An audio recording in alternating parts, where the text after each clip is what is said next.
Matthew chapter 5, the Sermon on the Mount. Jesus saw the crowds and went up a hill where he sat down. His disciples gathered around him, and he began to teach them. True happiness. Happy are those who know they are spiritually poor. The kingdom of heaven belongs to them. Happy are those who mourn. God will comfort them. Happy are the meek. They will receive what God has promised. Happy are those whose greatest desire is to do what God requires. God will satisfy them fully.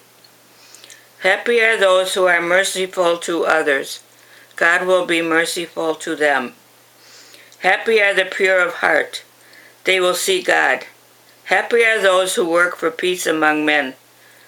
God will call them his sons. Happy are those who are persecuted because they do what God requires. The kingdom of heaven belongs to them.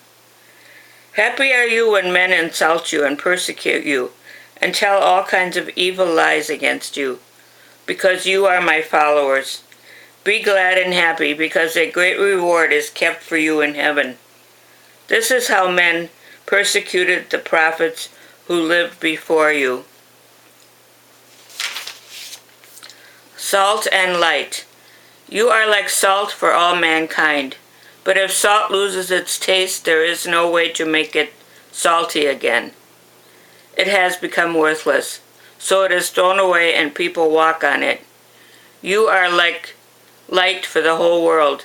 A city built on a hill cannot be hid.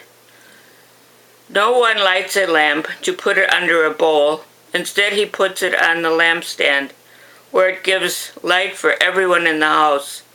In the same way, your light must shine before people, so that they will see the good things you do and give praise to your Father in heaven. Teaching about the law. Do not think that I have come to do away with the law of Moses and the teachings of the prophets. I have not come to do away with them, but to make their teachings come true. Remember this. As long as heaven and earth last, the least point or the smallest detail of the law will not be done away with, not until the end of all things.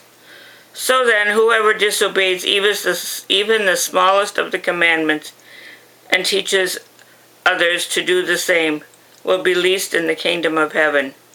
On the other hand, whoever obeys the law and teaches others to do the same will be great in the kingdom of heaven.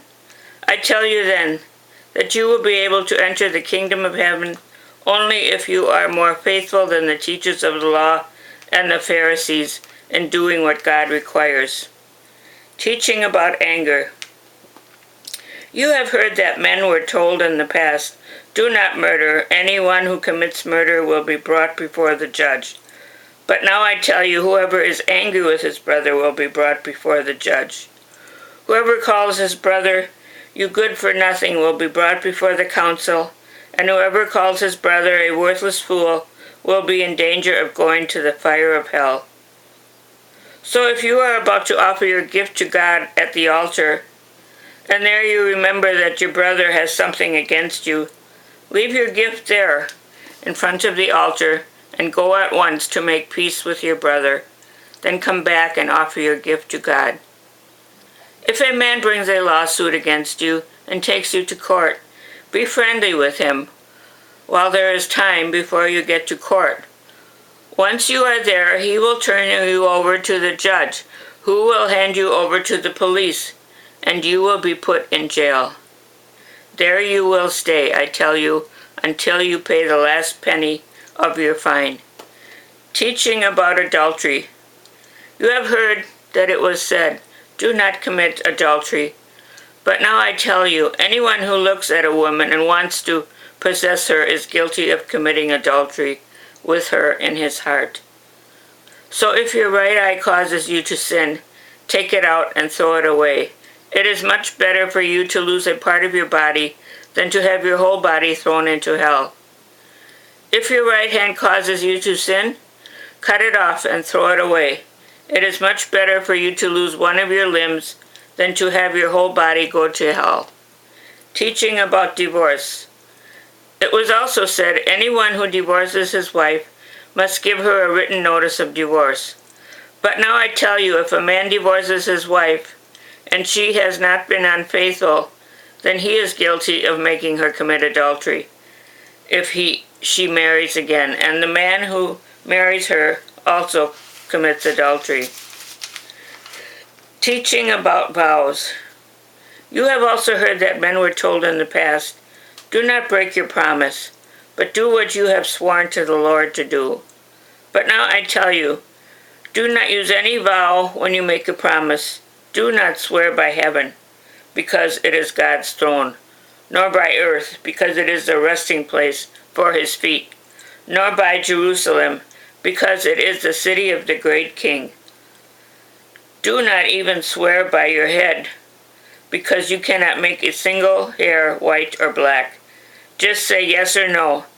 Anything else you have to say comes from the evil one. Teaching about revenge. You have heard that it was said, an eye for an eye and a tooth for a tooth. But now I tell you, do not take revenge on someone who does you wrong. If anyone slaps you on the right cheek, let him slap your left cheek also. And if someone takes you to court to sue you for your shirt, let him have your coat as well. And if one of the occupation troops forces you to carry his pack 1 mile, carry it against another mile. When someone asks you for something, give it to him. When someone wants to borrow something, lend it to him. Love for your enemies. You have heard that it was said, love your friends, hate your enemies. But now I tell you, love your enemies and pray for those who persecute you, so that you will become the sons of your Father in heaven. For he makes his sun to shine on bad and good people alike, and gives rain to those who do good and also those who do evil. Why should God reward you if you love only the people who love you? Even the tax collector can do that. And if you speak only to your friends, have you done anything out of the ordinary? Even the pagans do that. You must be perfect, just as your Father in heaven is perfect.